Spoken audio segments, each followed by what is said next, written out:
Hello दोस्तों, क्या हाल चाल। हम लोग यहाँ पर जनरल ऑर्गेनिक केमिस्ट्री के क्वेश्चन कर रहे थे, जिसमें अभी तक सेक्शन ए के क्वेश्चन हो चुके थे।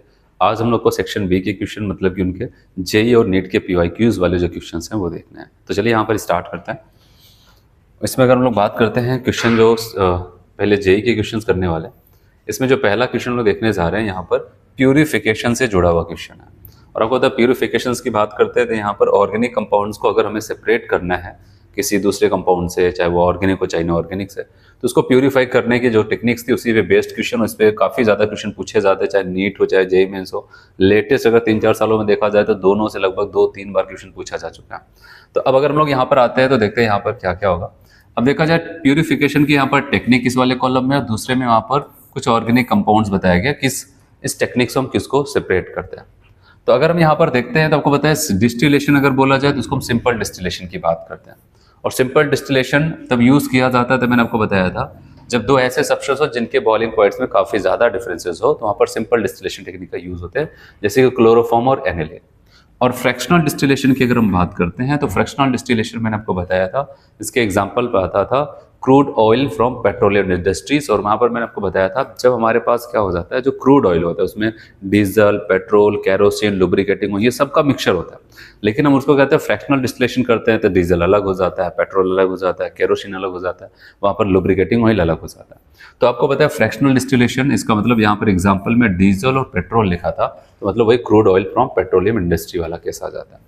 फिर कहता है डिस्टिलेशन अंडर रिड्यूस प्रेशर, और आपको बताया था कि ये टेक्निक हम तब यूज करते हैं जब वहां पर क्या हो जाता है, ग्लिसरॉल को हम स्पेंटली से सेपरेट करते हैं। ऐसा सब्सटेंस जो अपने बॉइलिंग पॉइंट्स तक अगर उसका टेम्परेचर उसको हम प्रोवाइड करें या फिर उसके नीचे ही किसी टेम्परेचर पर वहां पर क्या हो जाता है, डिकम्पोज कर जाता है, तो उनके लिए हमें डिस्टिलेशन अंडर रिड्यूस प्रेशर करना था। और स्टीम डिस्टिलेशन के लिए बताओगे एनिलीन वाटर का यूज किया जाता है। तो अब इस हिसाब से अगर हम बात करते हैं तो हमारे लिए कौन सा आ जाएगा, यहाँ पर ए का थर्ड, दो ऑप्शन में चल रहा है, उसके बाद बी का फर्स्ट, यहाँ पर अब बताओगे ये वाला हो जाएगा, सी का आ जाएगा फोर्थ और डी का आ जाएगा सेकेंड। तो इसमें आपका बी वाला ऑप्शन करेक्ट हो जाता है। चलिए अगला देखते हैं। यहाँ पर सेम उसी पे क्वेश्चन फिर से पूछा गया था जेई का ही, तो इस बार उन्होंने क्या देखा, फिर से वैसे ही सेम क्वेश्चन है। पहले कॉलम में सब्सटेंस दिया है, दूसरे कॉलम में वहां पर टेक्निक्स दिया। Aniline from aniline water mixture, अगर एनिलीन को एनिलीन वाटर या फिर एनिलीन और वाटर की बात आती है तभी आपको बताया फ्रैक्शनल डिस्टिलेशन से वहां पर हम इसको यूज कर सकते हैं। एनिलीन और एनिलीन वाटर का मिक्सचर होगा तो वहां पर हम इसका यूज कर सकते हैं। ठीक है, अगर यहाँ पर हम बात करते हैं, एक मिनट, यहाँ पर एनिलीन वाटर को हम स्टीम डिस्टिलेशन से करते हुए ऊपर पढ़ के आए। और यहाँ पर ग्लिसरीन फ्रॉम स्पेंटली सोप इंडस्ट्री की अगर हम बात करते हैं तो अभी आपको बताया है distillation under reduce pressure, difference fraction of crude oil in petroleum industry, आप बताओगे फ्रैक्शनल डिस्टिलेशन, ये आ जाएगा। और क्लोरोफॉर्म एनिलीन, ये आपका सिंपल डिस्टिलेशन, केवल डिस्टिलेशन बोल दे तो ये, तो इस हिसाब से बताओगे ए वाले को ये जो बताया गया ये कहाँ पर जाएगा, स्टीम डिस्टिलेशन। ए का 4 यहाँ पर ये, फिर बी की अगर बात करते हैं बी का थर्ड हो जाएगा, थर्ड का मतलब डिस्टिलेशन अंडर रिड्यूस प्रेशर, फिर ये आप बताएंगे सी वाला यहाँ पर करेक्ट हो जाता है। ठीक, तो चलिए अगला देखते हैं। यहाँ पर 57 हो गया। नेक्स्ट, हाँ 58 में अगर आपको बताया गया है कि the purification method based on the following physical transformation, एक ट्रांसफॉर्मेशन आप देख रहे हैं कि सॉलिड को हीट किया डायरेक्ट वेपर में पहुंच गया, यहाँ पर कोल नहीं, यहाँ पर कूल है। ठीक है, उसको कूल करते हैं तो सॉलिड पहुंच जाता है। अगर ऐसे लोगों को अगर ये कहीं पर मिक्स हो गए, इनको सेपरेट करना है तो हम क्या कर सकते हैं, सॉलिड्स अगर कोई वेपर में चला जा रहा है तो हमारे पास तुरंत की तुरंत बात आती है, इसको कहते हैं सब्लिमेशन की प्रॉपर्टीज। और अगर कोई ऐसा सब्सटेंस है जिसके पास सब्लिमेशन की प्रॉपर्टीज है, उसको अगर कभी सेपरेट किया जाता है तो हम सब्लिमेशन टेक्निक का यूज करते हैं। ठीक, ये सब पढ़ाते समय आपको बताया गया और बहुत इंपॉर्टेंट है, मतलब ये मान के चलो नीट हो जेई हो उससे एक क्वेश्चन तो ये पूछता ही है। चलो अगला बात करते हैं। यहाँ पर गिवन बिलो आर 2 स्टेटमेंट्स, आपको 2 स्टेटमेंट्स दिए गए और आपको देखना है कि कौन से सही कौन से गलत है। स्टेटमेंट से फर्स्ट की बात करते हैं, in partition chromatography stationary phase is thin film of liquid present in the inert support. ये लाइन को याद रखो। यहाँ पर पार्टीशन क्रोमेटोग्राफी में मैंने आपको पेपर क्रोमेटोग्राफी, आपकी बुक में क्या बोलता है, पार्टीशन क्रोमेटोग्राफी के अंतर्गत जो हमें पढ़ना होता है वो पेपर क्रोमेटोग्राफी था। और मैंने कहा था कि स्पेशल टाइप का पेपर यूज किया जाता है जिसको हम कहते हैं वहां पर क्रोमेटोग्राफिक पेपर। और क्रोमेटोग्राफिक पेपर के अंदर एक लाइन एनसीईआरटी में आपके लिखा है कि वहां पर क्या हो जाता है, वाटर मॉलिक्यूल्स उस पेपर के अंदर प्रेजेंट होते हैं जो एक स्टेशनरी फेज का काम करते हैं, वाटर बोले फिर लिक्विड मॉलिक्यूल्स होते हैं, वो स्टेशनरी फेज का काम करते थे। ये लाइन उसी पे ही बनाई गई है, एक बार फिर से मैं पढ़ के सुनाता हूँ, ये लाइन सही है। कह रहे हैं ना पार्टीशन क्रोमेटोग्राफी, तो आप पेपर को समझो, stationery phase is thin film of liquid present in the inert support. तो उस क्रोमेटोग्राफिक पेपर के अंदर वाटर पाया जाता है, जो हम लोग एग्जांपल पढ़े थे, और वो एक स्टेशनरी फेज का काम करता है। तो इसीलिए यहाँ पर वाटर न लिख के लिक्विड लिखा, मतलब उसी की बात कर रहा है। फिर अगला बोलता है, अब देखो वही कह रहा है, in paper chromatography the materials of paper act as stationary phase. नहीं, स्टेशनरी फेज के तौर पे हम वहाँ पर लिक्विड जो होता है, वाटर जो था वो था, तो इसलिए यहाँ पर हम कहते हैं ये स्टेशनरी फेज, उसको हम नहीं पढ़ते। तो इसलिए ये क्वेश्चन फिर से दोबारा पूछा जा सकता है, अच्छा क्वेश्चन था, जरूर ध्यान देना। तो बताओ कि पहला वाला सही लग रहा है, दूसरा गलत है। तो पहला नहीं, पहला क्या करना है, स्टेटमेंट फर्स्ट क्या हो जाएगा ट्रू, लेकिन स्टेटमेंट सेकंड क्या हो जाएगा वो फॉल्स। तो हम यहाँ पर 59 का कौन सा ऑप्शन लगा लेंगे, ए ऑप्शन यहाँ पर लगाते हैं। ठीक, चलिए अगला क्वेश्चन देखते हैं। द एडजॉर्प्शन एडजॉर्बेंट, मैंने कहा था जब कोई पार्टिकल जिसके ऊपर जाकर के बैठ जाता है, चिपक जाता है, उसको एडजॉर्बेंट कहते हैं। जो जाके चिपकता है, बैठता है, उसको कहते हैं adsorbent. Adsorbent used in adsorption chromatography is, पता है कि एडजॉर्प्शन क्रोमेटोग्राफी में जो एडजॉर्बेंट यूज किया जाता है वो क्या यूज किया जाता है, बार बार बहुत बार बताया था आपको इस पे। तो बेसिक सा क्वेश्चन, सिलिका जेल और एल्यूमिना, तो ये दो चीजें हम यूज कर सकते हैं। ऑप्शन नहीं चाहिए, तो अभी आपको ऑप्शन वहां पर दे रहा था, choose the most appropriate answer. तो आप बताओगे ए और बी होना चाहिए, तो ए और बी के साथ हम डी वाले को टिक करते हैं। ठीक है, ये सब अच्छी बात है, आपको यहाँ पर क्वेश्चंस मिले और सब पूछे हुए क्वेश्चंस है। ठीक है, लगभग आप ऐसा सोच सकते हैं कि जेईई मेंस के ही अगर हम क्वेश्चंस देख रहे हैं तो लगभग उस टेबल पे जो वैरायटी के क्वेश्चंस बन सकते हैं, जो मैंने आपको बताया था, जितने प्यूरिफिकेशंस के हैं, तो उन सब पे क्वेश्चंस पूछे जा चुके हैं। इसी पे ही अगर पूछेंगे, थोड़ा सा लैंग्वेज इधर का उधर करके पूछा जा सकता है, और इसलिए इसको बहुत अच्छे से आप जरूर ध्यान देना। खास करके लास्ट टाइम पे एग्जाम के कुछ दिन पहले, 1 या 2 दिन पहले, ये टॉपिक को जरूर देखना होता है। चलो, the techniques use for purification of steam volatile, देखो यहाँ पर आपको हिंट दिया ना, स्टीम वोलेटाइल सब्सटेंस को अगर हम क्या करते हैं, अगर वाटर में घुले हुए हैं उनको सेपरेट करना चाहते हैं, हमारे पास एक टेक्निक है, वहाँ पर वाटर की स्टीम पास कर दो, वो स्टीम पा करके वहाँ से वेपराइज हो जाएंगे। तो इसके लिए हम टेक्निक कौन सा यूज करेंगे, स्टीम डिस्टिलेशन। अगर आपको स्टीम वोलेटाइल सब्सटेंस वाटर के साथ मिक्स्ड है तो वहाँ पर स्टीम डिस्टिलेशन का यूज किया जाता है। जैसे मैंने कहा एनालिन और वाटर का मिक्सचर इसके अंतर्गत आता था। चलो अगला देखते हैं, इसमें क्या बोल रहा है। चलिए, इसमें कहता है 62 क्रोमेटोग्राफिक टेक्निक और फिर techniques based on the principle of differential adsorption is are. Chromatographic technique में मैंने आपको दो पढ़ाया था, एक था वहां पर एडजॉर्प्शन क्रोमेटोग्राफी और दूसरा क्या था, पार्टीशन क्रोमेटोग्राफी। एडजॉर्प्शन क्रोमेटोग्राफी में दो टाइप्स बताया था, और बताया था ये बेसिक सा क्वेश्चन इस पे बन सकता है। एडजॉर्प्शन में भी मैंने आपको दो बताया था, कौन कौन सा बताओ, आप बताओगे। वहां पर बताएगा कॉलम क्रोमेटोग्राफी और दूसरा थिन लेयर क्रोमेटोग्राफी, और पार्टीशन में एक ही बताना था, वो वहां पर पेपर क्रोमेटोग्राफी। तो उसी पे बेस्ड क्वेश्चन पूछा गया था जेईई में। तो आपसे पूछा गया है कि यहाँ पर किसकी बात करें, बताओ। Chromatographic technique based on the principle of differential adsorption, मतलब कहाँ पर डिफरेंशियल एब्जॉर्प्शन पे बेस्ड होता है, तो डिफरेंशियल, अब बताओ एडजॉर्प्शन क्रोमेटोग्राफी की बात कर रहा है। और एडजॉर्प्शन के अंतर्गत मैंने कहा कॉलम भी आता है और थिन लेयर भी आता है। पेपर कहाँ पर, वो इसमें पार्टीशन में आता है। तो हम कहेंगे ये दो जगह एडजॉर्प्शन टेक्निक का यूज किया जाता है, कॉलम क्रोमेटोग्राफी और थिन लेयर क्रोमेटोग्राफी। तो इस हिसाब से बताएंगे डी वाला option, A and D only, A and B only. चलिए अगला देखते हैं। ठीक है, तो जितना वहां पर प्यूरिफिकेशन से क्वेश्चन था वो इसको एग्जाम रख दिया गया। और अब आते हैं यहाँ पर, आपसे कह रहा है कि अब 3,3 डाई मेथाइल हेक्स 1-ene-4 आइन, देयर आर sp3 फिर डैश दे करके sp फिर डैश दे करके sp hybridised carbon atoms respectively. आपका सबसे पहले काम है यहाँ पर जो कंपाउंड्स बोला है इसका स्ट्रक्चर्स बना लो। और स्ट्रक्चर जब बनाते हैं मैंने आपको क्या बताया, पहले आपको पैरेंट चेन देख लेना। 6 का मतलब, हेक्स का मतलब है 1 2 3 4 5 एंड 6 हो गया। अब किसी एक साइड से आप चीज़ों को अरेंज करना शुरू कर दो। मान लेते हैं यहाँ से हम 1 मान के चलते हैं, तो कह रहे हैं यहाँ से उस किनारे से मानते हैं तो 3 पे 2 मिथाइल लगाना है, 1 2 3, ये 2 मिथाइल लगा दिया यहाँ पर, ऐसे 2 मिथाइल लगा दिया। ठीक है, फिर आगे क्या बोल रहे हैं, उसके बाद लगा दिया ये, फिर कह रहे हैं 1 पे इन, ये 1 है तो यहाँ पर इन लगा दिया, क्योंकि ये मैंने 1 माना, ये 2 माना, ये 3 4 5 एंड 6। फिर कह रहे हैं कि 4 पे आयन लगा देना, ये 4 रहा, यहाँ पर आयन। अब आपसे ये पूछा जा रहा है कि इसमें कितने sp3 होंगे, कितने sp2, कितने sp होंगे। तो बताओ अगर आपको यहाँ पर एडजस्ट करना है, इनका बॉन्ड बराबर कर दो, ये sp3 यहाँ पर ये, और यहाँ पर कितना दिख रहा है, एक बॉन्ड कम है, यहाँ पर हो गया सबका ना बैलेंस ही कंप्लीट। चलो इसका एडिशन, अगर इसका अगर हम लोग देखते हैं यहाँ पर इसका एडिशन देखेंगे, यहाँ पर 4 है, आपको बताओगे sp3, इसका sp, अब यहाँ पर sp, इस कार्बन का देखो यहाँ पर जो पेरेंट कार्बन में ये है, ये भी ये sp3 हो जाता है, और यहाँ पर ये sp3, ये sp3 किनारे वाले ना, और यहाँ पर 1 2 3 सिग्मा है, तो sp2, यहाँ पर sp2। चलिए अब अगर हमसे पूछा जाए sp3 कितने, 1 2 3 4 ना, ये तीनों और एक 4, अब बताओगे ये 4 हो जाएगा। फिर पूछा जाए कि sp2 ये और ये 2 हो जाएगा, अब बताओगे 2 हो जाएंगे sp2, फिर sp ये और ये चौथे पांचवे वाले 2, तो बताओगे 4 2 2, 4 2 2 यहाँ पर आ जाएगा। 4 sp3 है, 2 sp2 है, 2 sp आ जाता है। चलो नेक्स्ट अगर हम बात करते हैं 64, total number of sigma and pi bonds respectively present in hex 1 in 4 ion.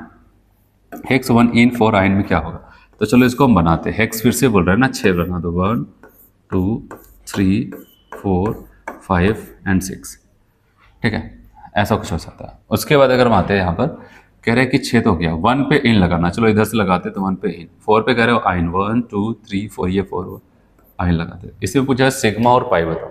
देखो सबसे पहले सिग्मा पाई बताना है, तो आप इसकी बैलेंस कंप्लीट करो। अब बताओगे इस पे 2 बॉन्ड कम, जितने बॉन्ड अब कम लग रहे हैं आपको H लगा देना यहाँ पर। इसके पास 1, इनके पास अभी आपको 2 कम लग रहा है, तो 2 H लगा दिया, क्योंकि अब बची हुई बैलेंसी हाइड्रोजन से सेटिस्फाइड होगी। यहाँ पर देखो 3 और 1 4, 3 और 1 4, तो बताओगे यहाँ पर 3 की कमी है, क्योंकि एक ही दिख रहा है, तो ये रहा। अब सिग्मा काउंट कर लो, सिग्मा काउंट करेंगे तो कितना, 1 2 3 4, यहाँ पर 5 6 7 8 9 10 11 12 एंड 13। अब बताओगे साफ साफ दिख रहा है 13 सिग्मा, और पाई एक यहाँ से 2 यहाँ से 3 पाई, 13 सिग्मा एंड 3 पाई, ठीक है, 13 सिग्मा और 3 पाई, क्योंकि आपको पहले किसको बताना था, सिग्मा, फिर पाई को बताना था। बताइए ये वाला सही हो जाएगा, ठीक है, 13 एंड 3। चलो अगला क्वेश्चन देखते हैं।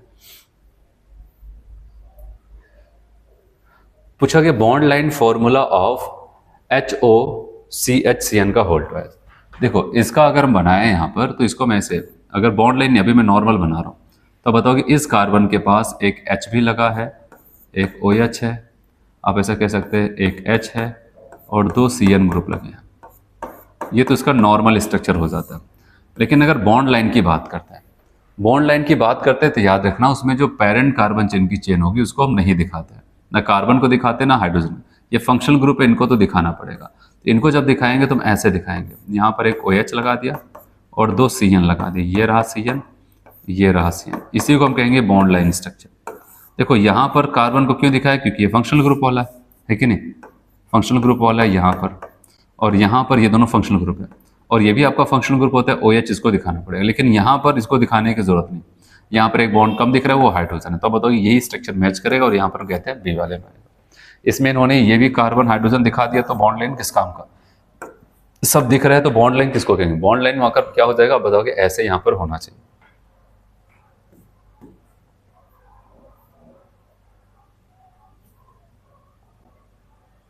चलो आपसे यहाँ पर एक क्वेश्चन जो पूछा गया नेक्स्ट,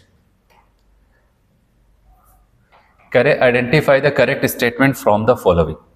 ठीक है, आपको यहाँ पर दिया गया और आपसे पूछा गया कौन सा करेक्ट, याद रखना ये आपको ध्यान देना, करेक्ट स्टेटमेंट आपसे सेलेक्ट करना। अगर आप देखें ये दोनों कंपाउंड कह रहे बगल में आर मेटामर्स, आप बताओगे 1 2 3 4 5, 1 2 3 4 5, 5 कार्बन के दोनों कीटोन है। अगर यहाँ पर देखते हैं 1 2 3, यहाँ पर 1 2, अब बताओगे फंक्शनल ग्रुप की पोजीशन 3 और 2, अब बताओगे ये बात सही कह रहा है, एक दूसरे के मेटामर्स होंगे।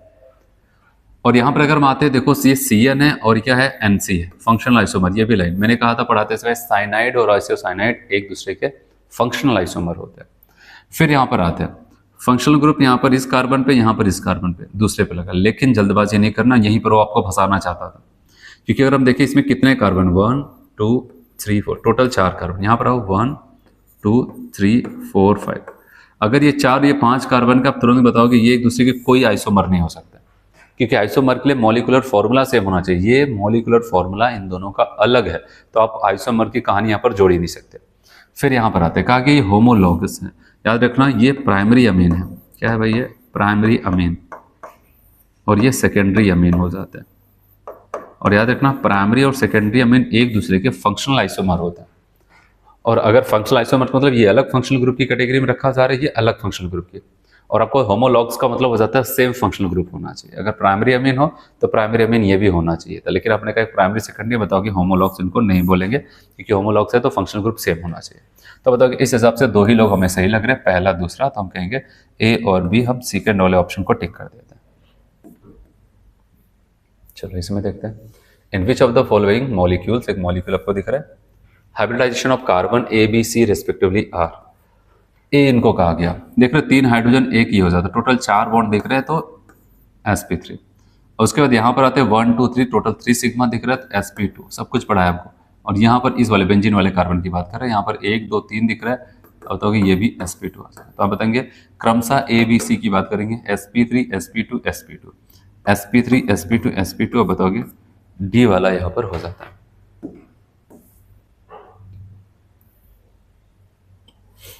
68, what is the correct IUPAC name इस कंपाउंड का। देखो ऐसा आप देख रहे हैं बेंजीन रिंग है ना, और कितने लगे, 1 2 3 4 लोग लगे, और सबसे मेन टैलेंट होता है नंबरिंग करना। अगर आपने सही नंबरिंग कर लिया ना, तो मान के चलो आपको अपने आप सभी ऑप्शन में से एक ऑप्शन अपने आप दिख जाएगा, यही होगा, कोई कंफ्यूजन नहीं रहेगा। तो आप बताओगे कैसे नंबरिंग करें, तो मैंने आपको बताया था जब भी बेंजीन के ऊपर बहुत सारे ग्रुप लगाओ तो सबसे देखो कि कोई फंक्शनल ग्रुप तो नहीं। अब बताओ ये साइड चेन, ये साइड चेन, लेकिन OH और COH फंक्शनल ग्रुप होते हैं। तो अब अगर आपको एक फंक्शनल ग्रुप दिखा, केवल एक ही होता तो उसी को नंबर 1 कार्बन उस कार्बन को देते, लेकिन एक से ज़्यादा है तो अब आपको वहाँ पर ये देखना है कि दोनों में से कौन फंक्शनल ग्रुप प्रायोरिटी ऑर्डर में आ गया। तो आपको होता है प्रायोरिटी ऑर्डर में कौन था, आ गया बेंजोइक एसिड। तो कहा गया भाई नंबर 1 यहाँ पर दो, और लाइन यहीं से स्टार्ट होगी नंबर 1। अब इसके बाद क्या होगा, अब आपको नंबरिंग ऐसे है, जब आपने पहला ग्रुप सेलेक्ट कर लिया यहाँ पर 1, अब इसका मतलब ये मेन फंक्शनल ग्रुप, इसके अलावा ये सब के सब प्रीफिक्स की तरह काम करने वाले हैं। जब प्रीफिक्स की तरह काम करेगा तो अब आपको क्या करना है, नंबरिंग ऐसे करना है कि साइड चेन जल्दी जल्दी आए, जिससे कि लोकेंट का मिनिमम सम देखने को मिले। ये 1 हुआ तो ये 2, ये 3, ये 4, ये 5 और ये 6 करना पड़ेगा, क्योंकि यहाँ से अगर यहाँ पर आएंगे दूसरे पे ही आपको एक साइड चेन एक प्रीफिक्स मिलता है, अगर यहाँ से जाते हैं तो 1 2 3 तीसरे पे मिलता है। तो ये नंबरिंग का तरीका से अब इनको और इनको ये प्रीफिक्स की तरह लिखा जाएगा, और ये अलग अलग है तो इनको अल्फ़ाबेटिकल ऑर्डर में लिखा जाएगा। तो हम बताएंगे सबसे पहले बी आएगा अल्फ़ाबेटिकल, कहेंगे 3P ब्रोमो, और जैसे आपने 3P ब्रोमो किया तो आपका ये दोनों ऑप्शन, अच्छा ये भी चीज़ याद रखना अल्फ़ाबेटिकली लिखना है, यहाँ पर भी 3P ब्रोमो, यहाँ पर भी 3P ब्रोमो, लेकिन इन्होंने बी और एन, यहाँ पर एच, बी अल्फ़ाबेटिकली पहले आता तो अल्फ़ाबेटिकल ऑर्डर की वजह से 2 ऑप्शन कैंसिल हो गए, और यहाँ पर अभी 2 लोग टक्कर में चल रहे हैं। फिर उसके बाद 2 पे हाइड्रोक्सी, ये 2 पे हाइड्रोक्सी बोल रहे, जबकि ये 4 पे हाइड्रोक्सी बोल रहे नहीं। अब बताओ ये भी ऑप्शन गया तो आपका ये बचता है, तो 4 हाइड्रोक्सी, 5 पे नाइट्रो, उसके बाद बेंजीन कार्बो, बेंजेनोइक एसिड इसको कह सकते हैं, बेंजीनोइक एसिड भी इसको बोल सकते हैं, ठीक है, नाइट्रो फिर बेंजीन और इसको निकाल के बेंजोइक एसिड हम बोल सकते हैं, बेंजोइक एसिड ना, उसका कॉमन नेम बेंजोइक एसिड वहाँ पर यूज़ कर दिया। चलो यहाँ पर आते हैं, इसमें एक करेक्शन करना पड़ेगा हम लोग को पहले, तब उसके बाद नाम लिखेंगे। यहाँ पर इस कार्बन का अगर देखें तो 2 3 4 5 हो जा रहा है ना, तब बताओ यहाँ पर सिंगल बॉन्ड है, ठीक है, मिसप्रिंट होकर के डबल आ गया, सिंगल। तो अब आते हैं यहाँ पर, अगर आप देखो ये पेरेंट चेन होगा, साफ साफ दिख रहा है पेरेंट चेन में। अब सोच लगता है कि हम नंबरिंग वहाँ से करेंगे जहाँ से OH हमें पहले मिले। कहाँ से करें, इधर से देखते हैं 1 2 3 4, क्योंकि पहले फंक्शनल ग्रुप को प्रायोरिटी देते हैं, 1 2 3 4 चौथे, इधर से करते तो 1 2 3 4। अब कह रहे हैं दोनों साइड से फंक्शनल ग्रुप बराबर आ रहा है सेम पोजीशन पे, तो बताओ कि फंक्शनल ग्रुप को साइड में रखो। अब क्या देखें, अब देखना है यहाँ पर ट्रिपल बॉन्ड डबल बॉन्ड है, और अब कहते हैं कि उधर से नंबरिंग करते हैं जहाँ से कोई मल्टीपल बॉन्ड पहले आए। आप इधर से करेंगे तो कहेगा पहले पे ट्रिपल बॉन्ड, मल्टीपल बॉन्ड पहले पे, इधर से करते हैं तो डबल बॉन्ड पहले पे, फिर ये भी रूल फेल हो गया कि दोनों साइड से मल्टीपल बॉन्ड की पोजीशन भी सेम आ रही। तो अब अगला रूल, अगर डबल बॉन्ड और ट्रिपल बॉन्ड की पोजीशन इक्वल आ रही दोनों साइड से, तो हम नंबरिंग डबल बॉन्ड की तरफ करते हैं। तो यही देखो एक ही क्वेश्चन उसने सारे कॉन्सेप्ट आपके चेक कर लिए, 1 2 3 4 5 6 एंड 7, ये हो गया। अब तो आसान हो गया। अब कितने 7 के लिए क्या लिखोगे, हेप्ट, क्योंकि अब यहाँ पर इनको हम ऐसे लिखते हैं हेप्ट, और 1 पे क्योंकि डबल बॉन्ड को पहले लिखा जाता है नाम में, 1 पे है इन और 6 पे है आइन और 4 पे क्या है ऑल, तो आपका बी वाला सही हो जाता है। ठीक है,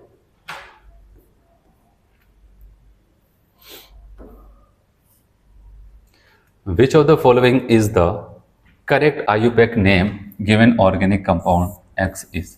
सही IPSC नाम इसका क्या होगा दिए गए ऑर्गेनिक कंपाउंड में। तो अब आप बताओगे ये आपका, देखो यहाँ पर सबसे बड़ी कार्बन चेन अगर देखें 1 2 3 4 ऐसे, यहाँ पर ये भी कार्बन 1 2 3 4 ये हो जाता है। अगर हम ऐसे चलेंगे तो हमें साइड चेन भी मिल जाएगा एक और, ऐसे चलेंगे तो यहाँ पर ऐसे चलते हैं। तो अब आप चलोगे तो यहाँ पर पहले ही कार्बन पर आपको साइड चेन मिल जाता है। नंबर 1 इसको क्या, तो ये 2 ये 3 और ये 4। ठीक है, तो आप बताओगे 1 पे ब्रोमो है और 2 पे क्या हो जाएगा मिथाइल। अब जैसे ऑप्शन में आते हैं 1 ब्रोमो, आपने सही नंबरिंग किया ना, पहले ही आपको मिल गया 1 ब्रोमो। तो बताओगे एक ही ऑप्शन में 1 ब्रोमो है, तो आपने इसी को टिक किया और देखना है 1 ब्रोमो 2 मेथाइल, फिर 4 कार्बन के लिए ब्यूट 2 इन, बी वाला। नंबरिंग सही कर ले गए तो मान के चलो मैक्सिमम क्वेश्चन 90% तो वैसे ही छट जाए, आप कर ले जाओगे नंबरिंग सही अगर कर ले गए तो। What is the correct IUPAC name. देखो फिर से एक रिंग है, रिंग में कौन जुड़ा है, इथाइल और अल्कोहल OH। तो मैंने कहा कि अगर कभी भी हो, अगर रिंग पे कोई लगा है तो पहले देखना कोई फंक्शनल ग्रुप नहीं है, बताओ कि हाँ है फंक्शनल ग्रुप, तो बताओ कि भाई तब तो उसी कार्बन को, रिंग के उस कार्बन को नंबर 1 दे देना और ज़्यादा मत सोचना। दे दिया। अब आपको क्या करना है, यहाँ से अब आपके पास 2 रास्ते थे, यहाँ से आप चलेंगे 1 2 3, तीसरे पे आपको साइड चेन मिल जाएगा, लेकिन आपने 1 तो बोल दिया। अब देखते हैं साइड चेन को हम पहले प्राप्त करें या फिर डबल बॉन्ड। आपको पता अगर फंक्शनल ग्रुप नहीं होता तो हमारा पूरा टारगेट होता कि नंबरिंग वहाँ से करो जहाँ पर डबल बॉन्ड आपका पहले आए। तो इसलिए याद रखना कि साइड चेन को तो हम फंक्शनल ग्रुप तो कवर कर लिया, अब हमारा दूसरा जो प्रायोरिटी में आएगा वो डबल बॉन्ड आएगा। तो हम डबल बॉन्ड को कवर करेंगे, 2 ये 3 ये 4 और ये 5 आ जाता है। अब हम यहाँ पर जब इसका नाम लिखेंगे तो ये हमारा इथाइल है। ठीक है, और ये क्या हो जाता है 1 पे हाइड्रोक्सी है, तो हम कहेंगे ई को हम पहले लिखते हैं, कहेंगे कहाँ पर 4 पे इथाइल। अब जैसे 4 पे इथाइल आया तो 2 ऑप्शन कैंसिल हो गए, 4 इथाइल 4 इथाइल। ठीक है, टक्कर में चलो, फिर क्या लो 4 इथाइल, फिर उसके बाद साइक्लो, राइट से बताए साइक्लोपेंट, और पेंट के दूसरे पे है एन और पहले पे है ऑल। अब बताओगे ये नाम परफेक्ट है। ठीक है, क्योंकि इसको साइड चेन की तरह वहाँ पर 1 हाइड्रोक्सिल लिखा गया नहीं। आप बताओगे यहाँ पर हम 1 पे ऑल लिखेंगे उसको, क्योंकि फंक्शनल ग्रुप की तरह काम कर रहे हैं ना, तो यहाँ पर हम 1 पे ऑल लिखते हैं। चलिए अगला देखें यहाँ पर,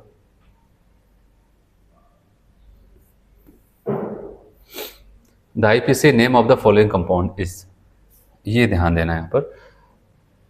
आप देखो अगर इस पूरे कंपाउंड को देखोगे, यहाँ पर एक फंक्शनल ग्रुप ये है और ये क्या है एस्टर वाला फंक्शनल ग्रुप, 2 फंक्शनल ग्रुप टक्कर में। अब सवाल आता है कि हम क्या करें, एक बनेगा प्रिंसिपल फंक्शनल ग्रुप, दूसरा हो जाएगा वहाँ पर साइड ग्रुप्स बन जाएंगे जिसको हम प्रीफिक्स की तरह लिखेंगे। तो किसको प्रिंसिपल बनाया, तो आप बताओगे कि हम जब ऑर्डर प्रायोरिटी ऑर्डर मैंने आपको बताया था उसमें कार्बोक्सिलिक एसिड सबसे आगे था, फिर सल्फोनिक एसिड, तब एस्टर आता था। तो बताओगे ये तो चाहेंगे हमारे में, तो बताओगे इसका मतलब वहाँ से नंबरिंग करो जहाँ से ये पहले आया, और खुद कार्बन लेके बैठे तो 1 2 ये 3 ये 4 ये 5 एंड ये 6। देखना अब ये साइड चेन बनेगा, और साइड चेन में इसको हम कैसे लिखते हैं, अगर मैं इसको थोड़ा सा ओपन करके लिखूँ ऐसे, एस्टर को तो ऐसे लिखते हैं O C double bond O फिर OCH3। इनको लिखने के लिए याद रखना OCH3 को भी साइड चेन की तरह इनको भी लिखेंगे। OCH3 को हम यहाँ पर क्या लिखते हैं, जब साइड चेन में लिखेंगे तो इसको कहेंगे मेथॉक्सी। ठीक है, और कार्बन डबल बॉन्ड ऑक्सीजन इसको हम कहते हैं कार्बोनिल। ठीक है, तो ये नाम जरूर याद रखना, थोड़ा सा था यहाँ पर ट्रिकी जो आपको ध्यान देना था। अब बताओगे मेथॉक्सी कार्बोनिल, ये हमारे साइड चेन की तरह यूज किया जाएगा।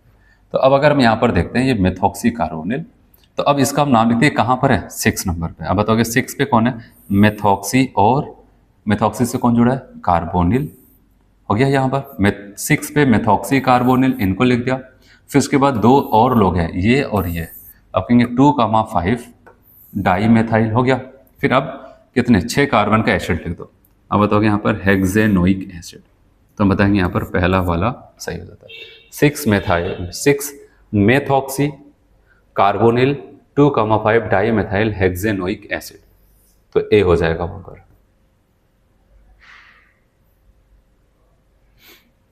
चलो यहाँ पर देखते हैं, given below are 2 statement, given below are 2 statements. Statement first आप देखें यहाँ पर, देखें मेथॉक्सी, आप कह सकते हैं यहाँ पर ना 1 मेथाइल साइक्लोपेंटेन, और यहाँ पर 1 2 3 4 5 6 पेंट 3 ईन दिया गया है, तो ये और पूछा गया ये आइसोमेरिक होंगे, सही है। मैंने आपको एक पढ़ाया था रिंग चेन आइसोमेरिज्म, बताया था ना वहाँ पर, अलग से नोट करवाया था। ये देखो ये रिंग फॉर्म है और इसका चेन फॉर्म हो जाता है, ओपन चेन फॉर्म। तो ये दोनों अगर देखा जाए तो यहाँ पर क्या हो जाएंगे, ये दोनों के दोनों एक दूसरे के रिंग चेन आइसोमर्स बनेंगे, ये लाइन सही कह रहा है। फिर अगला अगर बात करते हैं, यहाँ पर प्राइमरी अमीन है, ठीक है, यहाँ पर सेकेंडरी अमीन है, फंक्शनल ग्रुप आइसोमर, ये भी लाइन से। लेकिन एक चीज़ जरूर याद रखना, कभी भी क्वेश्चन आए तो आपको दिख गया प्राइमरी सेकेंडरी अमीन, आप हटे हो प्राइमरी सेकेंडरी टर्सरी दूसरे के फंक्शनल आइसोमर्स को। लेकिन एक बात का जरूर ध्यान देना, कभी भी जल्दबाजी मत करना, आपको देख लेना सच में पहले तो वहाँ पर सबके मॉलिकुलर फॉर्मूला एक जैसे हैं कि नहीं, कितने कार्बन 1 2 3 4 5, ठीक है, यहाँ पर 1 2 3 4 5, ठीक है, मैच कर रहा है। अब मिलाएंगे तो यहाँ पर मॉलिकुलर फॉर्मूला मैच करेगा। बात तो सही है, लेकिन जल्दबाजी मत करना, ठीक है, एक बार जरूर मिला लेना। तो आप बताओ कि पहला भी सही है दूसरा भी सही, दोनों सही लग रहा है, तो हम कहेंगे कि both statement first and second true, तो सी वाले को लगा देते हैं। तो 73 में हमने सी कर दिया। नेक्स्ट आपको कहता है consider the following compound x. देख रहे हैं यहाँ पर ये कंपाउंड एक्स नाम का जो आपको देख रहे हैं यहाँ पर नंबरिंग रोमन में 1 2 3 एंड 4 किया गया। पूछना क्या था, most stable and least stable, सबसे ज़्यादा स्टेबल और सबसे कम स्टेबल कार्बन फ्री रेडिकल की कहानी चल रही इनकी, ठीक है, respectively produced by homolytic cleavage of the corresponding CH bond. जैसे यहाँ पर नंबरिंग किया तो इनका CH बॉन्ड को होमोलेटिकली क्लीवेज करेगा, इनका करेगा, इनका करेगा, इनका करेगा। तो कह रहे हैं सबसे ज़्यादा स्टेबल सबसे कम स्टेबल कहाँ पर होगा। तो अगर आप देखो यहाँ पर अगर हम करते हैं, यहाँ वाला तो यहाँ पर आपका बनेगा तो 3 3 6 और 2 8, इसको 8 अल्फा H मिल जाएगा। और आपको बताया जितना ज़्यादा अल्फा H होगा, ठीक है, due to hyper conjugations free radical की स्टेबिलिटी बढ़ेगी। और यहाँ पर अगर हम आते हैं फ्री रेडिकल यहाँ पर जब बनाएंगे इस तोड़ करके, इसको क्या होगा, केवल 1 अल्फा H का फायदा होगा। चलिए अगर इस कार्बन को देखें, यहाँ का टूटेगा तो इसको यहाँ से एक मिलेगा 1 अल्फा H, ठीक है ये।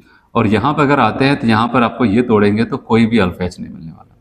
तो सवाल आता है 8 है क्या, इसको टिक कर दे। लेकिन फ्री रेडिकल का मैंने आपको ऑर्डर ओवरऑल बताया और वहाँ पर आपको पता है कि रिजोनेंस जहाँ पर होगा वो ज़्यादा होगा, ट्राइफिनाइल वाला सबसे ज़्यादा, फिर बाईफिनाइल, फिर बेंजाइल, फिर एलाइल आता था, ठीक है।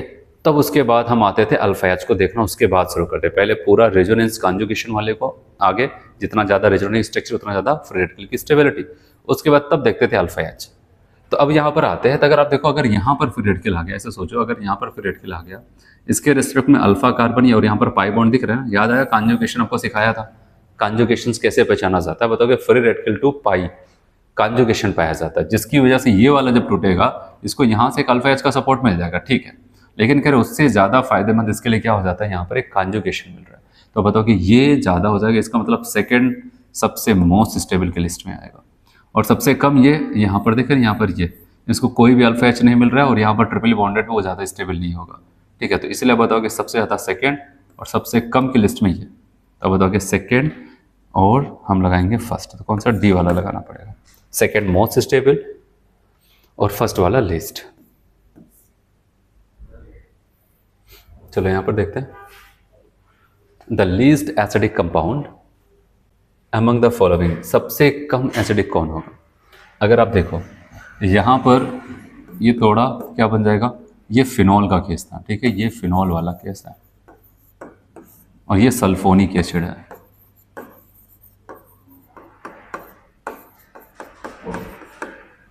और ये आपका कार्बोक्सिलिक एसिड है, कार्बोक्सिलिक एसिड है। और ये अगर आप देखो इसको, अगर आपको पता है इसको दिखाते हैं, यहाँ पर भी कार्बन, यहाँ पर भी कार्बन है। इसको अगर मैं दिखाऊं, यहाँ पर C2O, यहाँ पर अगर देखें यहाँ पर क्या हो जाता है, ऐसा लिखता है COOET का मतलब क्या हो जाता है C2H5, इसी को ऐसे शॉर्ट में लिखा है। और यहाँ पर फिर ये वाला carbon triple bond carbon SH, तो ट्रिपल बॉन्डेड कार्बन से जुड़ा हुआ है, एसिडिक तो होता है, लेकिन ये एल्काइन वाला केस हो जाता है, इसकी एसिडिक स्ट्रेंथ इन सबसे क्या हो जाएगी, पीछे ही आएगी। अगर आपको याद हो formic acid, benzoic acid, carboxylic acid, फिर उसके बाद फिनॉल, वाटर, अल्कोहल, उसके बाद एल्काइन आता था। तो इसलिए बताओ कि भाई सबसे ज़्यादा इसमें जो है ये सब रेजोनेंस स्टेबलाइज होगा, यहाँ पर कार्बोक्सिलिक एसिड वैसे भी सबसे ज़्यादा होता है, ठीक है, इक्विवेलेंट रेजोनेटिंग स्ट्रक्चर्स पाया जाएगा। लेकिन यहाँ पर आप बताएंगे बस SP कैरेक्टर की वजह से हो रहा है, यहाँ पर 50% S कैरेक्टर पाया जाता है उसकी वजह से, लेकिन इनकी पावर इन सबसे कम होती, तो हम बताएंगे लीस्ट एसिडिक पूछा गया तो भाई हमें टी वाले के साथ ही जाना पड़ेगा, डी।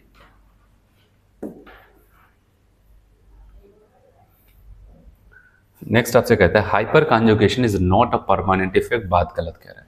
ठीक है, आप बताओगे साफ साफ गलत कह रहा है, क्योंकि मैंने कहा था 4 इफेक्ट हम लोग पढ़ते हैं, इंडक्टिव, हाइपर कॉन्जुगेशन, इलेक्ट्रोमेरिक और रेजोनेंस, मीजोमेरिक जिसको कहते हैं। तो इन चारों में से तो आपको पता है केवल मीजोमेरिक टेम्परेरी था, इसके अलावा सब के सब परमानेंट था। तो हाइपर कॉन्जुगेशन आपका एक परमानेंट है, कह रहे हैं कि नॉट अ परमानेंट, इन्होंने गलत बोल दिया। फिर आता है, कह रहा है in general greater the number of alkyl group attached to a positively charged carbon, greater is the hyperconjugation interactions and stabilization of the cation। सही कह रहे हैं जितना ज़्यादा से ज़्यादा केटायन है ना, इसके बाद जितना ज़्यादा एल्काइल ग्रुप लगा होगा उतना ज़्यादा हाइपर कॉन्जुगेशन स्ट्रक्चर्स होगा, उतना ज़्यादा अल्फा एच मिलेगा और उतना ही ज़्यादा स्टेबल होगा। तो आप स्टेटमेंट सेकंड कहेंगे ये सही। तो इस हिसाब से आप बताएंगे पहला गलत है, दूसरा सही है। तो फर्स्ट आपका क्या हो जाता है, वो फॉल्स हो जाएगा और सेकेंड आपका ट्रू। अब बताएंगे थर्ड ऑप्शन यहाँ पर करेक्ट हो जाता है। तो चलिए अगला देखते हैं यहाँ पर। Next, the most stable carbocation from the following is, सबसे ज़्यादा स्टेबल कार्बोकेटायन क्या होगा। चलो यहाँ पर तो आप देख रहे हैं बेंजाइल कार्बोकेटायन ऐसा दिया गया। यहाँ पर बेंजाइल कार्बोकेटायन इसकी पैरा पोजिशन पे OCH3, OMe का मतलब OCH3 ग्रुप, जो कि एक अच्छा खासा +M ग्रुप होता है। ठीक है, अगर हम यहाँ पर बात करते हैं, यहाँ पर भी आपको +M ग्रुप मिलेगा और यहाँ पर आते हैं तो बताओ इसके रेस्पेक्ट में ये ऑर्थो, ये मेटा पोजीशन है।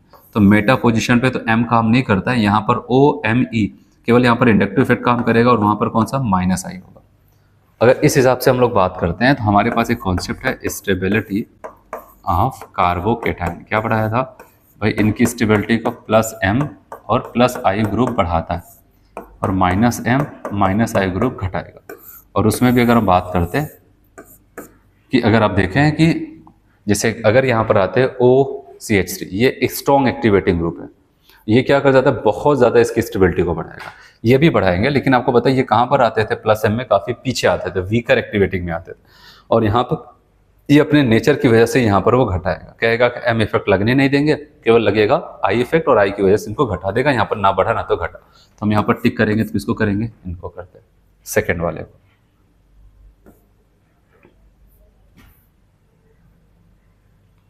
चलिए आपसे क्या बोलता है यहाँ पर, विच one of the carbocation from the following is most stable, सबसे ज्यादा कार्बोकेटायन कौन स्टेबल होगा। देखो स्टेबिलिटी के लिए सबको यहाँ पर किनारे पे CH2+ लगाया, इसके अलावा इसका मतलब कि उस कार्बोकेटायन को स्टेबल करने के लिए देखना कहीं पर कॉन्जुगेशन अल्फा, ये सारी चीजें तो नहीं मिल रही। अब अगर हम यहाँ पर आते देखो इनके रेस्पेक्ट में अल्फा कार्बन पे पाई बॉन्ड है, तो कॉन्जुगेशन होगा। तो मैंने कहा इस प्लस के चक्कर में बॉन्ड को ऐसा हेटेरोलेट के तोड़ेगा, यहाँ पर माइनस, यहाँ पर प्लस आएगा, तो इनके बीच में बॉन्ड बन जाएगा। लेकिन ये प्लस चार्ज अगर आगे देखा जाए तो अब यहाँ पर कॉन्जुगेशन में नहीं जा रहा है, ठीक है, क्योंकि यहाँ पर ये OR ग्रुप आ जाता है, ये -I इफेक्ट करके स्टेबिलिटी को घटाएगा। अच्छा यहाँ पर आते हैं, यहाँ पर आप देखते हैं यहाँ पर ऐसा बॉन्ड आएगा माइनस, यहाँ पर प्लस आता है, तो यहाँ पर क्या हो जाएगा कि आप बताओगे ये इसके साथ बॉन्ड बना लेते हैं और फ्लोरीन एक -I ग्रुप की तरह काम करता है, तो मतलब इस प्लस को ज़्यादा सपोर्ट नहीं करेगा। लेकिन अगर यहाँ पर आते हैं, यहाँ पर अगर आते हैं तो हम देखेंगे यहाँ पर माइनस और यहाँ पर प्लस आ जाता है, इनके बीच में बॉन्ड बन जाएगा। लेकिन आप देखेंगे यहाँ पर प्लस आ जाता है, इसके बगल में ऑक्सीजन एटम, ये ऑक्सीजन है, तो ऑक्सीजन एटम और इसके साथ मैंने आपको एक कॉन्जुगेशन और पढ़ाया था, lone pair to pi conjugation. ये लोन पेयर इस पाई के साथ कॉन्जुगेशन में होगा, तो ये कॉन्जुगेशन जो यहाँ से चला वो यहाँ पर भी कॉन्जुगेशन में लगा रहेगा। इसका मतलब यहाँ से कॉन्जुगेशन यहाँ पर, फिर ये कॉन्जुगेशन फिर से यहाँ पर बनेगा। तो आप बताओगे सब ज़्यादा अच्छा कॉन्जुगेशन आपको यहाँ पर मिल रहा है। उसके अलावा अगर यहाँ पर आप देखते हो, यहाँ पर ऐसा बॉन्ड को तोड़ते हैं, यहाँ पर माइनस, यहाँ पर प्लस, प्लस तो आ जाता है, फिर आप बताओगे यहाँ पर क्या होता है, ये कोऑर्डिनेट तो कर देगा, लेकिन इसके बगल में जो OCH3 ये कीटोनिक ग्रुप हो जाता है, ये आपका जो ग्रुप होगा ये -I की तरह काम करेगा। तो इसलिए कहेंगे सबसे ज़्यादा जो अच्छा होगा यहाँ पर C वाले को कहेंगे, ये इसको कोऑर्डिनेट करेगा और इसके अलावा कोई घटाने का काम नहीं करेगा, ठीक है। तो ऐसा कुछ यहाँ पर होगा। और यहाँ पर ऐसे भी आप इसको देख सकते हैं, इसके पास क्या हो जाता है, ठीक है, यहाँ पर लोन पेयर है, वो लोन पेयर यहाँ पर भी बिजी होगा, क्योंकि यहाँ पर माइनस प्लस करके वो इधर भी खींचेगा और ये इधर भी खींचेगा। तो इसका मतलब यहाँ पर ये बहुत अच्छा कॉन्जुगेशन नहीं कर पाएगा, यहाँ पर बहुत अच्छे से कॉन्जुगेशन कर पाएगा। तो हम C वाले को टिक करते थे। 78 का जो होगा वो आपका C हो जाता है। चलिए इस वाले क्वेश्चन में देखते हैं, आपसे बोला गया identify correct statement, OCH3 NHCOCH3 are activating group. बताओ सब कुछ पढ़ा है, अब बताओ कि की एटम के पास क्या दिख रहा है आपको, लोन पेयर, तुरंत के तुरंत कह दिया हाँ एक्टिवेटिंग है। फिर कह रहे हैं कि CN और OH मेटा डायरेक्टिंग, गलत। अगर केवल CN को कहता तो सही था, OH के लिए कह दिया गलत हो, क्योंकि OH हमारा एक एक्टिवेटिंग ग्रुप, जो एक्टिवेटिंग ग्रुप वो ऑर्थो पैरा होता है, इसकी वजह से स्टेटमेंट गलत करना पड़ा। CN और SO3H आर मेटा डायरेक्टिंग, ये बात सही, क्योंकि दोनों के दोनों क्या हो जाते हैं, -M ग्रुप से बिलोंग करते हैं, तो ये स्टेटमेंट सही। फिर activating group act on ortho and para directive, सही कह रहे हैं, जो रिंग पे एक्टिविटी को बढ़ाते हैं, मतलब जिंक पे नेगेटिव चार्ज लाते हैं, इलेक्ट्रॉन डेंसिटी बढ़ाते हैं, वो आने वाले इलेक्ट्रोफाइल को ऑर्थो पैरा पर ही जोड़ते हैं, ये भी लाइन सही है। फिर अगर कहते हैं हैलाइड्स आर एक्टिवेटिंग ग्रुप, नहीं, मैंने आपको क्या बताया था हैलाइड्स के बारे में, कहा था ये वीकर डीएक्टिवेटिंग होते हैं, वीकर डीएक्टिवेटिंग हो जाते हैं, ये वीकली डीएक्टिवेट करते हैं। तो बताओगे यहाँ पर ये लाइन गलत। इस हिसाब से हम A, C और D को सही मान रहे हैं। A, C और D, हम कहेंगे B वाले ऑप्शन को टिक करना पड़ेगा, A, C एंड D। चलो अगला देखते हैं यहाँ पर, the correct order of stability of the following carbocation is. आपको पता है वो ऑर्डर में मैंने यहाँ पर एक आपको ये दिखाया जिसको कहते हैं ट्रोपेलियम कार्बोकेटायन, ठीक है। यहाँ पर आपको याद रखना, बस ऐसे ही आपको यहाँ पर काफ़ी ज़्यादा रिजोनिंग स्ट्रक्चर्स यहाँ पर पाया जाता है, तो सबसे ज़्यादा आपको याद रखना ट्रोपेलियम कार्बोकेटायन पाया जाएगा, तो 2 ऑप्शन यहाँ पर। इसके बाद नंबर लगाया था मैंने, ऑर्डर को बताया था, ट्राईफिनाइल वाला केस आएगा, 3 बेंजीन रिंग, फिर उसके बाद 2 बेंजीन रिंग, ठीक है। फिर उसके बाद यहाँ पर आपका जो है जाता है, अब बताओगे 3 और 2 5 अल्फा H, तो बताओगे यहाँ पर सबसे ज़्यादा ये बहुत रिजोनिंग स्ट्रक्चर से बहुत हाईली स्टेबल होता है, फिर ये, अब बताओगे ए वाले को टिक करना पड़ेगा, CA B D। चलो ये क्वेश्चन यहाँ पर बात करते हैं, तो मैंने कहा था पढ़ाते समय आपको बताया था इन सब क्वेश्चन पे जरूर ध्यान देना। What will be the decreasing order of basic strain, कुछ एनायन दिए, उनकी बेसिक स्ट्रेन पूछा गया, और of the following conjugate base. तो आपको बताया था जब भी इस टाइप के क्वेश्चन को करना तो जल्दबाजी मत करना, क्या बताओ कि बेस को कैसे अरेंज करें।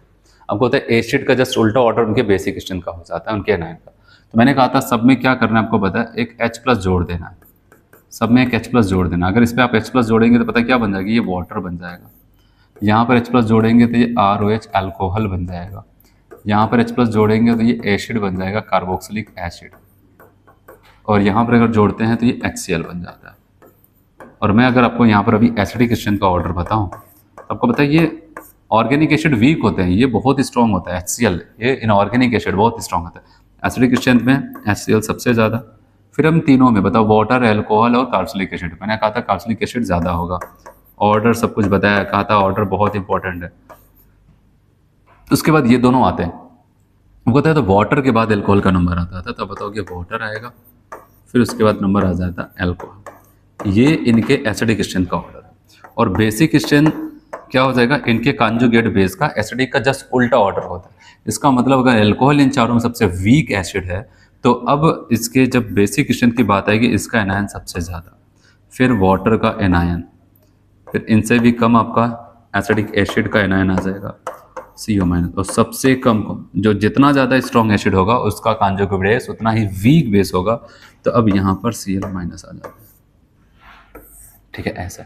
तो अब इस हिसाब से अगर हम बात करते हैं तो हम यहाँ पर कहेंगे कि कौन सा ऑप्शन टिक हो रहा है, और ये आप बताएंगे पहला वाला ही टिक। इसलिए कभी भी एनायन देकर के आपसे बेसिक स्ट्रेंथ पूछे तो जल्दबाजी नहीं करना, सबको एक एक H दे देंगे, अपने आप उनका एसिड फॉर्म दिख जाएगा, फिर उसके बाद एसिडिक स्ट्रेंथ का ऑर्डर लगा करके उल्टा ऑर्डर को टिक कर देना। चलिए अगला देखते हैं हम यहाँ पर, the correct arrangement for decreasing order of electrophilic substitution, ठीक है। और मैं आपको बता दूं अगर इलेक्ट्रोफिलिक सब्सटीट्यूशन की बात आती है तो याद रखना +M वाले ग्रुप बढ़ाते हैं और -M वाले क्या कर जाते हैं, डिक्रीज करते हैं, ऐसे याद रखना, क्योंकि ये इलेक्ट्रोफाइल को बढ़ाए, ये इलेक्ट्रॉन डेंसिटी को बढ़ाता है। जो इलेक्ट्रॉन डेंसिटी बढ़ाएगा तो उसकी वजह से इलेक्ट्रोफिलिक सब्सटीट्यूशन भी बढ़ जाएगी। तो इस हिसाब से आते हैं हम यहाँ पर देखते हैं, आपने इसको पढ़ा है +M में, ये हाइपर कॉन्जुगेशन करके +M इफेक्ट देता था। और अब देख कि एटम के पास यहाँ पर ये है, तो अब यहाँ पर M में आप इसका +M इफेक्ट जानते हैं। फिर यहाँ पर CF3 याद आया, मैंने कहा था ये -M में पढ़ाया जाता है। तो अब ऐसा कुछ हुआ, तो अब इस हिसाब से, और यहाँ पर बेंजीन ना बढ़ रहे हैं तो घट रहा है, तो बताओगे +M ग्रुप यहाँ पर पहले और तीसरे में लगे। अब इन दोनों में कौन, मैंने कहा था ये क्या हो जाएगा, स्ट्रॉन्ग एक्टिवेटिंग था, और इसके बारे में क्या बोला था, वीकर एक्टिवेटिंग, बढ़ाता था लेकिन थोड़ा बहुत बढ़ाता। तो सबसे ज़्यादा जो बढ़ाएगा वहाँ पर इलेक्ट्रोफिलिक सब्सटीट्यूशन सबसे ज़्यादा, इस हिसाब से थर्ड सबसे ज़्यादा होगा। फिर उसके बाद किसका नंबर आ जाएगा, फर्स्ट का, फिर उसके बाद सेकेंड का, ना बढ़ा ना तो घटा, और फोर्थ वाले में तो घट रहा है। तो बताओ कि भाई हम लगाएंगे डी वाला ऑप्शन। तो 82 का हो जाएगा वहां पर डी ऑप्शन करेक्ट हो जाएगा।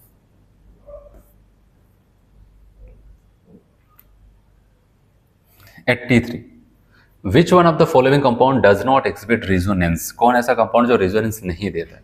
तो रेजोनेंस डज नॉट बोला गया।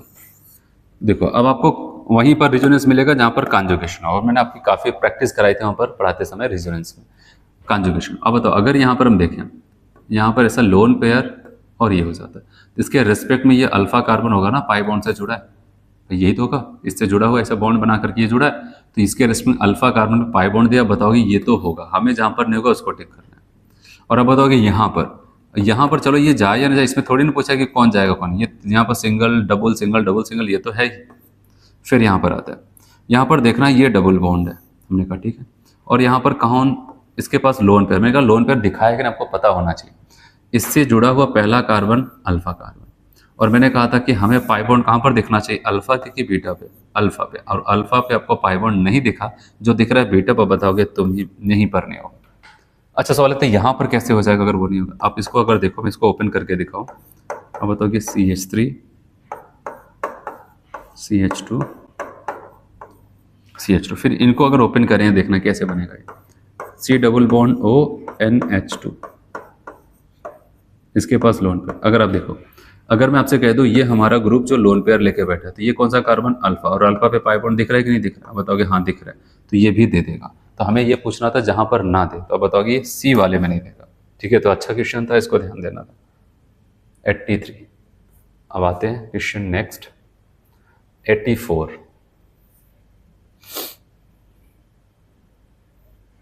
और 84 की अगर हम लोग बात करते हैं तो यहां पर आते हैं फिर से कार्बोकेटायन की स्टेबिलिटी है, याद रखना अल्फा पे पाई बॉन्ड कॉन्जुगेशन, इसको कहते हैं बेंजाइल कार्बोकेटायन।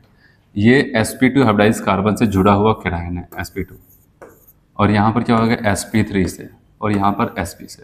तो बताओ यहाँ पर रिजोनेंस पाया जा रहा है, तो सबसे ज्यादा ये हो जाएगा। और ये अब देख रहे हैं यहाँ पर मैंने कहा था कि स्टेबिलिटी ऑफ कार्बोकेटायन ये इनवर्सली हो जाता था किसके, परसेंटेज ऑफ एस कैरेक्टर के, एस कैरेक्टर के इनवर्सली आ जाता था। यहाँ पर बताओ कि 50% ज़्यादा हुआ तो कम हो जाएगा, यहाँ पर सबसे कम, तो बताओ कि सब ज़्यादा ए, फिर उसके बाद इन तीनों में कौन हो जाएगा, सी बी डी, ए सी बी डी, आपका यहाँ पर डी वाला ऑप्शन करेक्ट हो जाता है।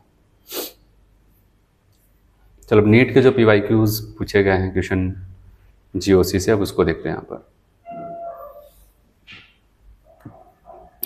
इसमें अगर हम बात करते हैं match list first with list second, यहाँ पर पहली लिस्ट है जिसमें एथेन एल्कीन ऐसा कुछ कंपाउंड्स दिए गए हैं, कार्बन कार्बन हाइड्रोकार्बन से कार्बन के, यहाँ पर उनके बीच में कार्बन कार्बन के बीच में कौन सा बॉन्ड और कितना पाया जाएगा वो आपको बताना है। इसमें मॉलिक्यूल्स, और यहाँ पर पूछा गया number of type of bonds between किसके बीच में, 2 कार्बन कार्बन एटम। पहला आपको बताया गया इथेन, और इथेन सबको बताया यहाँ पर CH3 सिंगल बॉन्ड CH3, तो कार्बन कार्बन के बीच में कितना बॉन्ड, एक बॉन्ड, और वो कौन सा है, सिग्मा बॉन्ड। तो बताओ ये किसके साथ जाएगा, यहाँ पर 1 सिग्मा बॉन्ड। और अगर इथीन की बात करते हैं तो आपको बताया CH2 डबल बॉन्ड CH2 होता है, तो यहाँ पर कार्बन कार्बन के बीच में 2 बॉन्ड है, 2 जिसमें से एक सिग्मा और एक पाई हो जाएगा। तो बताओगे यहाँ पर, अब बताओगे 1 sigma bond and 1 pi bond, इसका मतलब ये जा रहा है चौथे वाले के पास। फिर कार्बन मॉलिक्यूल C2 मॉलिक्यूल, अगर आपको याद करना, मैंने कहा था ये 3 से 4 बार टारगेट कर दिया अभी तक नीट के एग्जाम में, जेईई में भी कई बार पूछ लिया है। तो आपको होता है C2 मॉलिक्यूल जो हो जाता है, अगर मॉलिक्यूलर ऑर्बिटल थ्योरी के हिसाब से होते हैं, MOT के हिसाब से, उसमें क्या हो जाता है, बिना सिग्मा बने 2 पाई बॉन्ड्स पाया जाता है। हम यहाँ पर इसको सेकेंड वाले को टिक करते हैं। ठीक है, तो आप बताओगे इथाइलिन की बात करते हैं, बताओगे CH ट्रिपल बॉन्ड CH ये, और इसमें क्या हो जाता है, क्या बताओगे 1 sigma bond and 2 pi bond, तो ऐसा कुछ वहां पर होता है। तो इस हिसाब से अगर हम इसको टिक करते हैं, इथेन में आ जाएगा 1 सिग्मा बॉन्ड। ठीक है, ये इथीन की अगर हम बात करते हैं तो क्या हो जाएगा 1 सिग्मा एंड 1 पाई बॉन्ड चौथा। फिर यहाँ पर कार्बन मैंने कहा 2 पाई बॉन्ड हो जाता है, और इसमें डी का इथाइन में 1 सिग्मा बॉन्ड और 2 पाई बॉन्ड, तो सी वाला आपका करेक्ट हो जाता है। चलो 86 में आपको यहाँ पर कहता है कि number of sigma and pi bonds in pent two en 4 yne. पहले इसका स्ट्रक्चर बनाता हूँ। पेंट-टू-इन 4 आइन। पेंट का मतलब पहले 5 कार्बन बना लो, 1 2 3 4 एंड 5। फिर कह रहे 2 पे इन लगा देना। अगर यहाँ से काउंट करें 1 2 पे इन लगा, 4 पे आइन कह रहे हो 1 2 3 4 पे आइन लगा देते ऐसे। आपसे सिग्मा पाई बोल रहे हैं, तब इसको जल्दी से कंप्लीट करो। इसके पास 3 बॉन्ड कम है, तब बताओ कि 3 H यहाँ पर लगा दो। जितना बॉन्ड अब कम दिखे H लगा दो। इसके पास 1 कम है, इनके पास 1 कम है, इनके पास कंप्लीट है, यहाँ पर 1 कम है। अब सिग्मा काउंट कर लो। सिग्मा काउंट करते थे यहाँ पर 1 2 3 4 5 6 7 8 9 10। अब बताओ क्या 10 सिग्मा आ गया, प्लस पाई 2 यहाँ से और 1 यहाँ से 3 पाई, 10 सिग्मा एंड 3 पाई। तब बताओ क्या 10 सिग्मा 3 पाई, ये वाला यहाँ पर टिक हो जाता है। चलो नेक्स्ट देखते हैं यहाँ पर ये the number of sigma and pi bonds and lone pair भी आपको बताना है इन पेरिडीन। पेरिडीन में आपको ये बताना है। तो पेरिडीन पहले आपको पता होना चाहिए क्या होता है। इसको कहते हैं पेरिडीन, ठीक है। ऐसे स्ट्रक्चर, नाइट्रोजन के पास 1 लोन पेयर होगा, 3 बॉन्ड बना है। अब ये आपसे पूछा कि कितने सिग्मा, कितने पाई, कितने लोन पेयर। देखो ये तो इसका स्ट्रक्चर हुआ। आपको पता है बॉन्ड लाइन स्ट्रक्चर, ये सब कार्बन है। इनके 3 बॉन्ड आपको दिख रहे, 1 बॉन्ड नहीं दिख रहा था, 1 2 3। तो जो नहीं दिख रहा था एक्चुअली में क्या है, वो H है। आपने यहाँ पर H लगा दिया, देख रहे हैं यहाँ पर H लगा दिया, हो गया। अब सिग्मा काउंट कर लो। अगर इन H की बात करते हैं तो यहाँ से सिग्मा 1 2 3 4 5, 5 तो ये हो गया। फिर ये जो रिंग में सिग्मा बने 1 2 3 4 5 6, तो बताओगे 6 आ जाता है। और 6 और 5 क्या हो जाएगा आपका, यहाँ पर 11 आ जाएगा ऐसे। फिर अगर पाई बॉन्ड पूछा जाए तब बताओगे 1 2 3, साफ साफ दिख रहा है, इतने सिग्मा 3 पाई। और लोन पेयर आपको 1 लोन पेयर आपको दिख जाएगा। तो बताएंगे 11 सिग्मा और क्या हो जाएगा आपका यहाँ पर 3 पाई और एक बार 1 लोन पेयर, 11 सिग्मा 3 पाई 1 लोन पेयर। तो इस हिसाब से आप बताओगे यहाँ पर हमारा कौन सा हो जाएगा, ए वाला सही हो जाता है। तो 87 का हमारा ए सही हो जाएगा।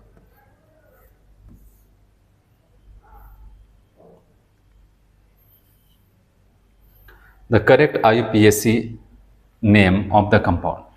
देखो अब बेंजीन वाला कंपाउंड आ गया, और मैंने कहा था जब भी ऐसा है तो सबसे पहला काम, इसमें कोई फंक्शनल ग्रुप तो नहीं। और आपके एनसीईआरटी में साफ साफ लिखता है कि एल्काइल ग्रुप हो, नाइट्रो ग्रुप हो, OR ग्रुप हो जिसको एल्कोक्सी कहते हैं, हैलोजन, ये सब के सब always as a prefix use किया जाता है। आपने कहा ये सब के सब प्रीफिक्स ही होते हैं, कोई फंक्शनल ग्रुप नहीं। अगर सबके सब प्रीफिक्स है तो अब आपको इन पे ऐसी नंबरिंग करना है कि अगर उनके लोकेंट का सम किया जाए तो मिनिमम आए। ऐसे जितनी पॉजिटिव को मन करता है यहाँ से ऐसे काउंट करें, यहाँ से करें, यहाँ से करें, जहाँ से आपको अच्छा लगे करो।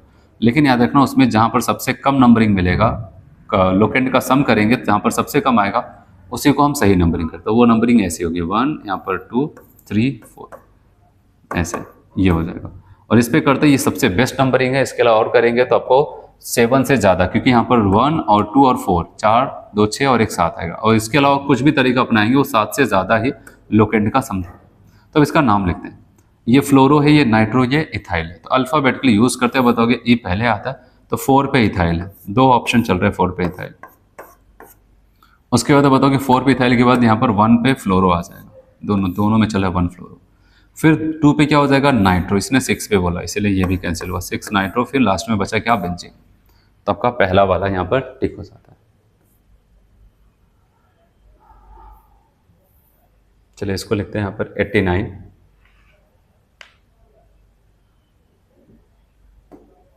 आपसे पूछा गया, एक स्ट्रक्चर दिया गया, कहा कि इसका IUPAC नाम लिखना। इसमें आप देखो ये कार्बन, इस कार्बन से ब्रोमीन लगा है, यहाँ पर ये ऐसे, ये सबसे बड़ी कार्बन की चेन। देखो इसमें फंक्शनल ग्रुप OH है। अगर फंक्शनल ग्रुप है तो हमारा पहला जो रूल्स कहेगा, नंबरिंग पेरेंट चेन पे नंबरिंग उस एंड से करना जहाँ से फंक्शनल ग्रुप पहले आए। अगर हम यहाँ से करते हैं 1 2 3 4, चौथे पे मिलो, यहाँ से करते हैं 1 2 3, तो नंबरिंग यहीं से करना पड़ेगा कि यहाँ से फंक्शनल ग्रुप पहले आए। अगर ऐसी कभी पोजीशन पे आ जाए दोनों साइड फंक्शनल ग्रुप सेम है तो हम वहाँ पर देखते हैं इसमें अगर एल्केन है तो नंबरिंग वहाँ से जहाँ से साइड चेन पहले आए। तो बताओ कि नंबरिंग यहीं से ही करना पड़ेगा। और अच्छी बात है यहाँ से साइड चेन भी हमको बहुत जल्दी मिल जाएगा, 1 2 3 4 5 एंड 6।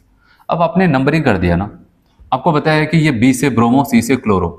तो B से आपको बताया B पहले आएगा अल्फाबेटिकली, उसको पहले लिखना। 1 पे ब्रोमो, और ये देखो यहाँ पर ये साइड चेन, ये मिथाइल वाला साइड चेन, ये साइड चेन, ये तो फंक्शन ग्रुप। 1 पे ब्रोमो आपने देखा तो आपने कहा 2 ऑप्शन कैंसिल हो गए। 1 पे ब्रोमो, उसके बाद आपको पता है इसका नंबर फिर 5 पे क्लोरो लगाना पड़ेगा, इन्होंने 2 पे क्लोरो किया। अच्छा यहाँ पर 4 मिथाइल, एम को पहले लिखे क्लोरो को बाद में लिख रहे हैं, आपको पता है सी पहले आता है, ये भी ऑप्शन अल्फाबेटिकली ऑर्डर में गड़बड़ी किया। 5 क्लोरो, फिर 4 पे क्या हो जाएगा मिथाइल हेक्स हेक्सेन, 3 पे ऑल, आपका ए वाला करेक्ट हो जाता है। चलो आपसे पूछा गया the compound which show metamerism, कौन कंपाउंड जो मेटामेरिज्म शो करेगा। पहले तो आपको फॉर्मूला देखना है, ये 5 दूनी 10, ये एल्केन एल्केन वगैरह नहीं देते हैं। ये बताओगे 3 2 जा 6, जितना कार्बन उसका जस्ट डबल प्लस 2, ये हो जाएगा ईथर, क्योंकि आपको होता है मोनोवैलेंट ने बाइवैलेंट, ये ईथर का स्ट्रक्चर्स बनाए हैं तो बन जाएगा, लेकिन याद रखना यहाँ पर नहीं देगा, क्यों? क्योंकि मैंने आपको एक कॉन्सेप्ट बताया था, मैंने कहा अगर ये बांध लेते हैं बाइवैलेंट कोई हो, फंक्शनल ग्रुप हो, इधर और इधर, ठीक है, ये इधर इधर कार्बन की चेन है, अगर आप वहाँ पर मेटामेरिज्म देखना चाहते हो तो याद रखना इधर R प्लस R डैश में कार्बन का सम किया जाए तो मिनिमम कम से कम अगर आप देखना चाहते हैं तो 4 कार्बन का होना ज़रूरी है। इसमें ये कंडीशन फॉलो नहीं हुई, ये क्या, ये फॉर्मूला C3H6O, ये कीटोन बन सकता है लेकिन उसके साथ ये देगा नहीं, कीटोन देता है लेकिन ये वाला नहीं, क्योंकि यहाँ पर R डैश का सम करेंगे केवल 2 आएगा, क्योंकि एक कार्बन तो डबल बॉन्ड फंक्शनल ग्रुप में खर्च होगा, लेकिन यहाँ पर आता है C4H10, ठीक है, और यहाँ पर इसके साथ अगर हम बनाएंगे, ये ईथर का फॉर्मूला है, तो आप बताओगे यहाँ पर ऐसे बन जाएगा, देख रहे हैं ये, और दूसरा अगर बनाएंगे ऐसे, ये बन जाता है, तो बताओगे यहाँ पर ये हो जाता है फर्स्ट। चलिए यहाँ पर आपसे पूछा गया the correct structure 2,6 di methyl dec 4 ene, 10 carbon है पेरेंट चेन में, लेकिन कह रहे हैं कि दूसरे और छठे पे डाई मेथाइल आना चाहिए, चौथे पे इन आना चाहिए। अगर आप यहाँ से करते हो नंबरिंग 1 2 3 4 5 6, दूसरे और छठे पे तो आप देख रहे हैं कि डाई मेथाइल आ रहा है, लेकिन चौथे पे इन भी चाहिए, तो क्या चौथे पे अगर यहाँ पर करते हैं 1 2 3 4 पे इन आ रहे हैं, नहीं बताओगे, इसको कैंसिल करो, हटाओ। फिर अगला देखते हैं यहाँ पर, तो आप यहाँ पर आते हैं तो यहाँ पर देखते हैं 1 2 3 4 5 6 7 8 9 10, ठीक है, तो दूसरे पे और छठे पे आपका डाई मेथाइल मिल रहा है, और चौथे पे आपको इन भी मिल जा रहा है, क्योंकि अगर नंबरिंग करते हैं 1 2 3 4 5 6 7 8 9 10, तो बताओगे दूसरे और छठे पे क्या मिल जा रहा है, मेथाइल, ये भी ठीक है, और 10 कार्बन का है, सही है, और चौथे पे इन मिला, बताओगे यही सही है। इसके अलावा और आप देखना चाहे तो आप बना करके देख सकते हैं, ठीक है, तो आपका बी वाला ही करेक्ट है। चलिए अगर हम देखते हैं यहाँ पर पूछा गया था स्ट्रक्चर ऑफ आइसोब्यूटाइल, और आइसोब्यूटाइल के लिए मैंने आपको बताया था कि 4 कार्बन होना चाहिए, क्योंकि ब्यूटाइल बोल रहे हैं, ठीक है, ऐसे इसको कहते हैं आइसो, यहाँ पर कोई ग्रुप लगा है, इसको मिला करके आइसो, इतने को बोलते हैं आइसो, क्योंकि यहाँ पर पहला दूसरा तीसरा, ठीक है, 2 कार्बन 3 कार्बन की पेरेंट चेन, और यहाँ पर एक दूसरे कार्बन पे आपको एक मिथाइल ग्रुप देखने को मिलता है, इसके लिए हम यहाँ पर टर्म यूज करते हैं, अगर दूसरे पे आपको मिथाइल ग्रुप मिलता है आइसो, तो इस ग्रुप से जुड़ा है, तो यहाँ पर टोटल कार्बन के नंबर 4 हैं, और ये आइसो ग्रुप का सेटअप बना रहे हैं, इसलिए हम किसको कहते हैं आइसोब्यूटाइल। और ऐसा सेटअप आपको कहाँ पर देखने को मिलेगा बताओ, यहाँ पर अगर आप 1 2 3 ऐसे देखते हैं तो दूसरे पे आपको यह मिला, तो हम कहेंगे आइसो यही ग्रुप होगा।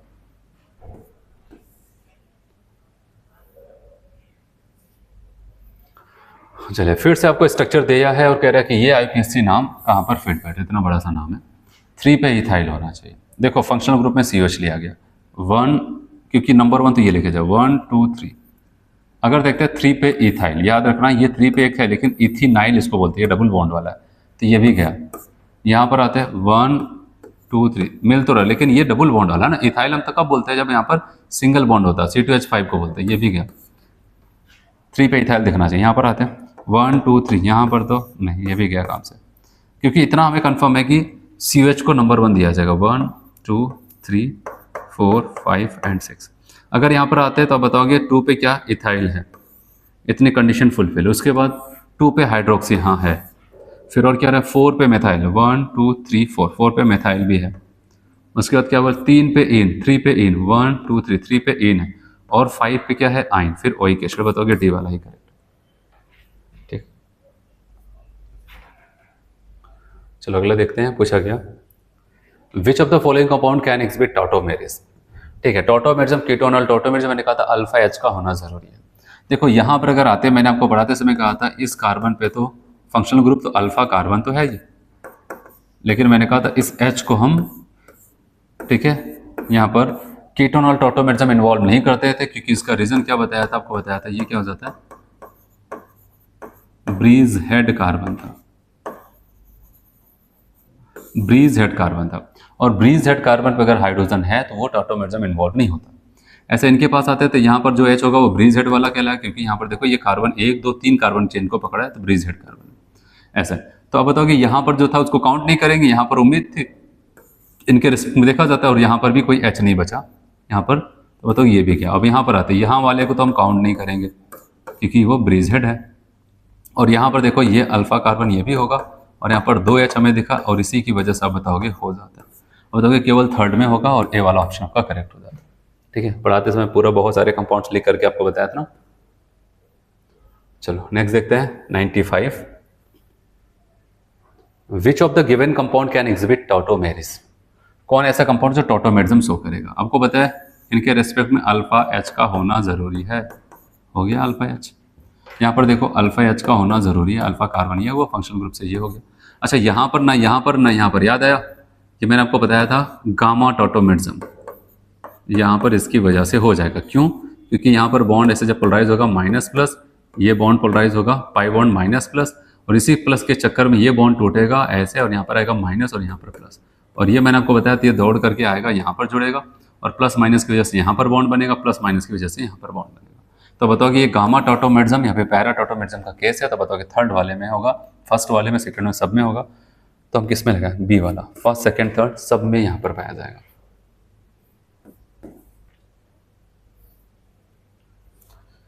पूछा गया methyl group attach to positively charge carbon, मतलब ये कहना चाहता है CH3CH2 इन्हीं की तो बात कर रहे हैं, पॉजिटिवली चार्ज कार्बन से जुड़ा है atom, stabilised by carbocation due to, यहाँ पर कार्बोकेटायन की स्टेबिलिटी इसके जुड़ने की वजह से बढ़ जाएगा। क्यों?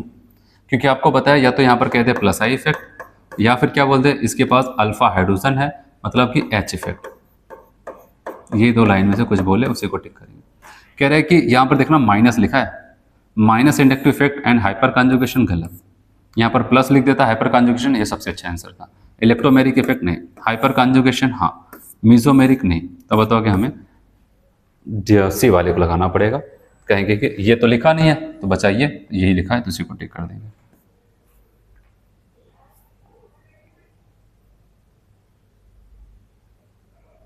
चलो इसमें देखते हैं आपको कहता है most stable carbocation among the following, सबसे ज्यादा स्टेबल कौन होगा। देखो कार्बोकेटायन है, आपको इसमें सबसे पहली बात होगी अल्फा एच को ढूंढना जिससे ज़्यादा से ज़्यादा हाइपर कॉन्जुगेशन हो। यहाँ पर आप देखेंगे एक एच है और यहाँ पर आपको 2H मिलेगा। इस कार्बोकेटायन के रेस्पेक्ट में आपको 2 और 1 3, क्योंकि ये अल्फा होगा, इनके रेस्पेक्ट में 3 अल्फा एच आपको देखने को मिले। यहाँ पर आते हैं तब बताओगे 2 अल्फा ये तो 3 2 यहाँ पर 3 यहाँ पर 3 2 5 3 और 5 अल्फा एच। यहाँ पर आते हैं तो बताओगे यहाँ पर एक एच होगा, तो यहाँ पर बताओगे 1 अल्फा एच। और यहाँ पर आते हैं अगर बताओगे 3, यहाँ पर 2 और यहाँ पर 2, अब बताओगे 3 2 5 2 7 7 अल्फा एच। अल्फा एच सब कुछ काउंट करना आपको बताया, बताओ कि यहाँ पर डी वाला हो जाएगा, सबसे ज़्यादा अल्फा एच वहीं पर है। चलो अगला देखते हैं यहाँ पर given below 2 statement. Statement first कहता है इन an organic compound when inductive and electromeric effect operate in opposite direction the inductive effects predominant. देखो यहाँ पर इलेक्ट्रोमेरिक इफेक्ट की बात करते हैं, इलेक्ट्रोमेरिक इफेक्ट इसका कोई टक्कर ही नहीं होता। अगर हाइपर कंजुगेशन होता, मीजोमेरिक होता तो वहाँ पर बात करते तो ठीक था। तो कह रहे इलेक्ट्रोमेरिक और ये अपना करे वहाँ पर, तब बताओ कि ये कुछ सही स्टेटमेंट नहीं है, ठीक है। और आपको कहता है कि hyper conjugation is observed in ऑर्थोजाइलिन, तो जाइलिन हम इसको कहते हैं जब 2 मिथाइल ग्रुप वहाँ पर लगे होते हैं ऐसे। आपको बताइए यहाँ पर इसके रेस्पेक्ट में अल्फा कार्बन होगा, यहाँ पर हो जाएगा। आप बताओगे ये बात सही क्या है, तो पहला वाला गलत दूसरा वाला सही है, पहला वाला फॉल्स दूसरा वाला क्या हो जाएगा ट्रू। सेकंड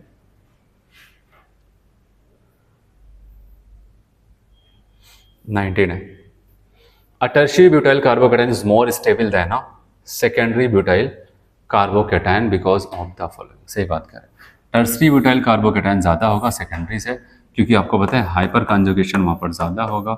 इन्हीं की बात करते हैं, ये है। और सेकेंडरी की अगर बात करते हैं, ये आपका आ जाएगा CH3, ऐसे अगर हम बोले तो यहाँ पर ये। अब बताएंगे यहाँ पर टोटल 9 अल्फा एच है और यहाँ पर आपको 6 अल्फा एच देखने को मिलता है। तब चलो देखते हैं ये क्या हमें समझाना चाहते हैं। प्लस आई इफेक्ट माइनस आई, अब तुरंत काटो इसको। प्लस आर इफेक्ट CH3 नहीं, इसमें कहाँ पर प्लस आर, ये नहीं, हाइपर कॉन्जुगेशन। बताओगे डी वाले को टिक करते हैं, हाइपर कॉन्जुगेशन 99 हो गया। चलो अगला देखते हैं यहाँ पर, most stable carbocation among the following. सबसे ज़्यादा स्टेबल कौन होगा वो हमें बताना है यहाँ पर, ठीक है। चलो अगर यहाँ पर हम बात करते हैं तो देखना, ये देखो यहाँ पर ये हमारा ग्रुप हो जाता है, इससे जुड़ा अल्फा कार्बन। इस पे देखना कोई H नहीं, इस पे 3 मिथाइल लगे। ये जो आपको कार्बन ये दिख रहा है ये बीटा वाला है। अब बताओगे यहाँ पर आपको केवल 3 अल्फा H दिखेगा। और नेक्स्ट अगर हम आते हैं यहाँ पर, अब बताओगे यहाँ पर टोटल आपको 4 अल्फा H दिखेगा। और आपको पता है कार्बोकेटाइन देखा जा रहा है तो हम क्या ढूंढ रहे हैं, ज़्यादा से ज़्यादा अल्फा H। यहाँ पर 3 और 2 5 हो जाएगा। अब बताओगे 5 अल्फा H, और इनके रिस्पेक्ट में यही अल्फा कार्बन है क्योंकि यहाँ पर 2 था ना। यहाँ पर अब बताओगे 2 अल्फा H। हमसे क्या पूछा गया, मोस्ट स्टेबल, तो ज़्यादा अल्फा H कहाँ पर है, सी वाले में। इसी को टिक कर देते हैं, ठीक।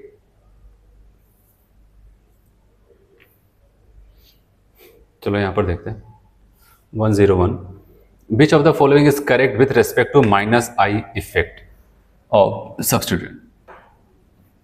माइनस आई की अगर हम बात करते हैं तो आपको पता है कि फ्लोरीन आगे था, फिर OR था, फिर NH2 था। ये बात सही कह रहा है, क्योंकि अगर आपको याद हो तो मैंने आपको ऐसे बताया था जितना, ठीक है, कम से कम जितना हमें याद रखना है, NH3 प्लस NO2CN, फिर SO3H, फिर उसके बाद क्या था बताओ, फिर उसके बाद एल्डिहाइड,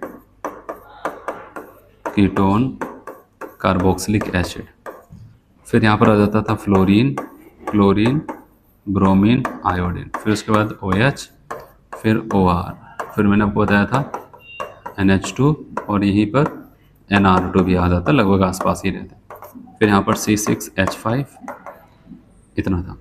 अब इस हिसाब से अगर आप देखेंगे तो फ्लोरीन सबसे आगे यहाँ पर, उसके बाद किसको उठाया, OR ये वाला, फिर यहाँ पर। अब बताओगे ये से, लेकिन अब जब ये नीट में पूछा गया वहाँ पर 2 ऑप्शन सही थे। अगर इसको देखें फ्लोरीन, ठीक है, फिर OR, फिर यहाँ पर NR2 भी लिया गया, तो बताओगे दोनों ऑप्शन सही थे। तो पूछा गया था 2 ऑप्शन वहाँ पर करेक्ट है, ठीक है, तो अब बताओगे A और B दोनों करेक्ट है। चलो अगला देखते हैं यहाँ पर, आपसे बोला कि which of the following carbocation is expected to be most stable. सबसे ज़्यादा स्टेबल कार्बोकेटाइन कौन होगा यहाँ पर। अगर आप देखो यहाँ पर ये जो ग्रुप लगा हुआ है ये एक माइनस आई ग्रुप है, ठीक है, और यहाँ पर आप देख रहे हैं कि अभी यहाँ पर ये इसकी एरोमेटिसिटी खत्म हो गई है, तो यहाँ पर हम केवल इंडक्टिव इफेक्ट यहाँ पर अप्लाई करते हैं। यहाँ पर माइनस आई ग्रुप सबसे कहाँ लगा है ये। और याद रखना हमें पता है कि यहाँ पर कार्बोकेटाइन की स्टेबिलिटी है। अगर स्टेबिलिटी ऑफ कार्बोकेटाइन, तो हमें यहाँ पर ये पता है कि प्लस आई वाले बढ़ाते हैं और माइनस आई वाले क्या करते हैं, घटा देंगे। अगर इन सभी केसेस में हम देखें तो माइनस आई है, सब जगह स्टेबिलिटी को घटाएगा। लेकिन अब कहाँ पर कम कहाँ पर ज़्यादा, अगर इस पर रेस्पेक्ट में देखते हैं, यहाँ पर ये बस एक कार्बन छोड़कर 1 2 3, तो यहाँ पर तीसरे कार्बन है। अगर यहाँ से करते हैं 1 2 3, तीसरे पे ये ग्रुप लगा हुआ है। और याद रखना कि मैंने कहा कि इंडक्टिव एक डिस्टेंस गवर्निंग प्रोसेस है। अगर ज़्यादा करीब में लगेगा इसके टाइन के तो उसको ज़्यादा अनस्टेबल करेगा, ठीक है, दूर रहेगा तो कम करेगा। यहाँ पर आप देख रहे हैं यहाँ तो एकदम करीब पे, जिस कार्बन प्लस था उसी पे लगा हुआ है। अगर यहाँ पर बात करते हैं इसमें, ये इस किनारे पे और यहाँ पर पॉजिटिव चार्ज यहाँ पर, तो मैक्सिमम डिस्टेंस पे है। और यहाँ पर फिर से वही सेम चीज़ है। तो आप बताओ कि जहाँ पर माइनस आई ग्रुप और केटायन के बीच में मैक्सिमम डिस्टेंस होगा, हम कहेंगे वहीं पर वो क्या करेगा, सबसे कम डिस्टेबलाइज कर पाएगा। तो इन सब की तुलना में आपको ज़्यादा स्टेबल दिखेगा। बस ऐसे आपको लगाना है।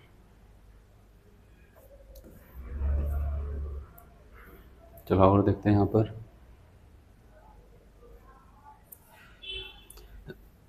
103, जैसे कभी आपको जेईई मेंस में करा तो वैसे सेम क्वेश्चन यहाँ पर नीट में भी पूछा गया था। 22 में, 23 में, 24 में ऐसा पूछा गया, 25 में भी आया। तो क्लोरोफिल और एनिलीन, अगर हम इनकी बात करते हैं तो मैंने कहा था इनके बीच में बॉइलिंग पॉइंट का डिफरेंस थोड़ा सा ज़्यादा रहता है, सिंपल डिस्टिलेशन से हम इनको डिफ्रेंशिएट कर सकते हैं। क्रूड ऑयल पेट्रोलियम इंडस्ट्री देख रहे हैं, वो बताओगे आपको बताओगे फ्रैक्शनल डिस्टिलेशन, उसका glycerol spent lye reduced pressure, water aniline steam distillation. तो बताओगे पहले का चौथा, ठीक है, उसके बाद दूसरे का बी का कौन सा हो जाएगा, थर्ड, फिर उसके बाद क्या glycerol from spent lye distillation reduce pressure पहला, बताओगे सी वाला हमारा ठीक हो जाएगा, ठीक है, सी वाला यहाँ पर हो जाता है। चलो अगला देखते हैं यहाँ पर 104 कह रहे on heating some solid substance changes from solid to vapour. देख रहे हो सॉलिड से बिना लिक्विड बने वेपर में पहुंच जाता है without passing through liquid state. The technique use for purification of such solid substances based on the above principle known as sublimation. कोई अपने अगर उसको हीट करते हैं सॉलिड से वेपर पहुंच जाता है, मतलब उसके पास सब्लिमेशन की प्रॉपर्टीज है। और अगर कोई सब्लिमेबल कंपाउंड है, अगर उसको कहीं पर सेपरेट करते हैं तो हमारे पास सबसे अच्छी टेक्निक होती है सब्लिमेशन की टेक्निक, हम उसी से अलग कर देते हैं।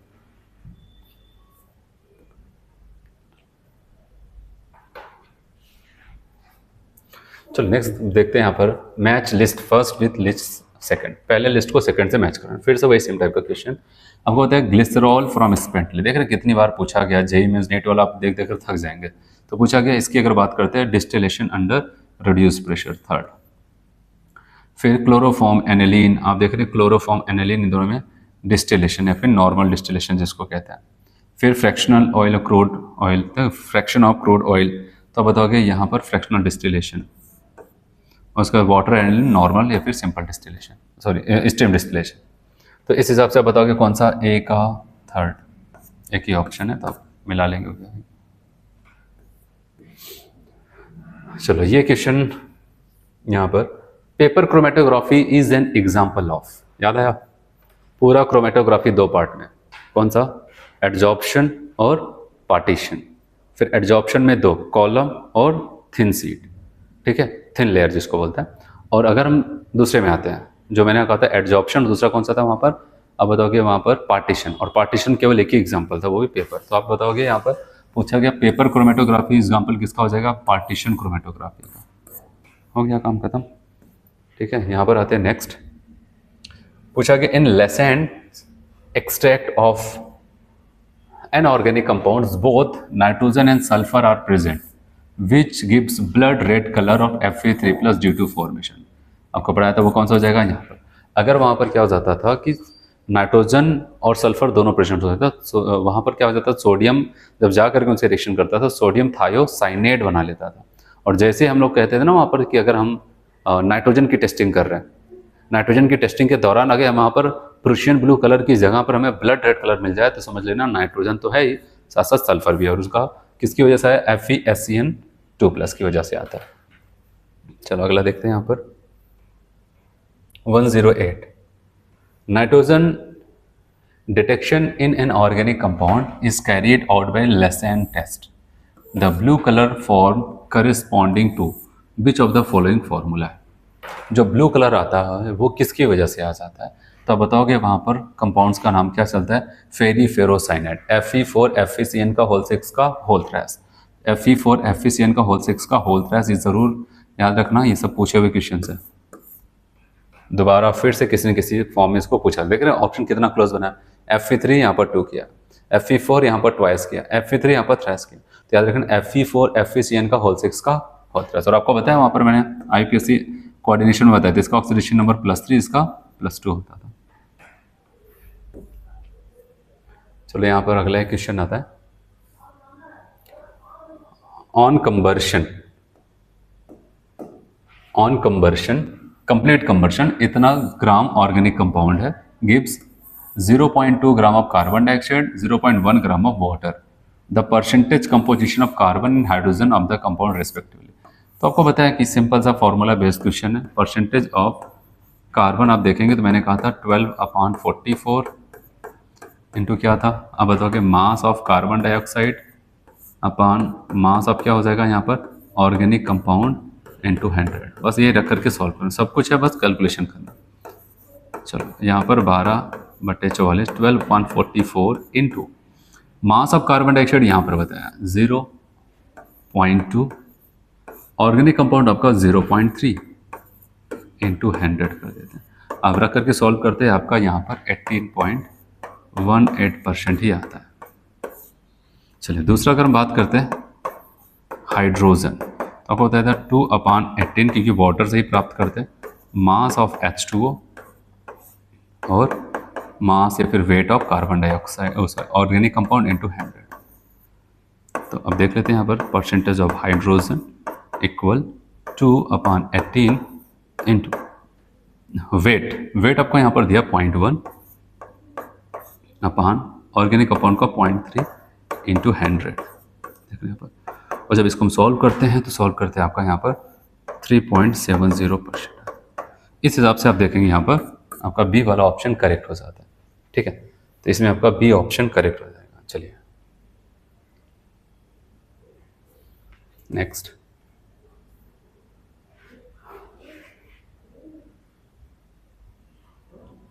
आपसे यहां पर कहता है 110 में the Kjeldahl method for the estimation of nitrogen can be used to estimate the amount of nitrogen in which one of the following compound. ठीक, तो इस हिसाब से आपको पता है कि कहां पर अगर नाइट्रोजन की एस्टिमेशन करना वो भी जेल्डाल मेथड से हम कर सकते हैं। तो आपको पता है कहां पर नहीं कर सकते। तो मैंने कहा था कि लिखा है साफ साफ NO2 ग्रुप में नहीं कर सकते, जो एजो ग्रुप होते हैं जो नाइट्रोजन डबल नाइट्रोजन वहां पर नहीं कर सकते, और अगर आपका नाइट्रोजन रिंग में आया कहीं पर वहां पर नहीं कर सकते। ठीक है, ऐसा कुछ यहाँ पर होगा। तो इस हिसाब से आपसे पूछा कि कहाँ पर होगा, यहाँ पर NO2 ग्रुप क्या यहाँ पर होगा, नहीं। यहाँ पर रिंग में नाइट्रोजन क्या होगा, नहीं। यहाँ पर नाइट्रोजन डबल बॉन्ड नाइट्रोजन मतलब एजो ग्रुप को बता रहा होगा, नहीं होगा। तो कहाँ पर होगा, यहाँ पर। तो सी वाले में यहाँ पर हो जाता है। ठीक है,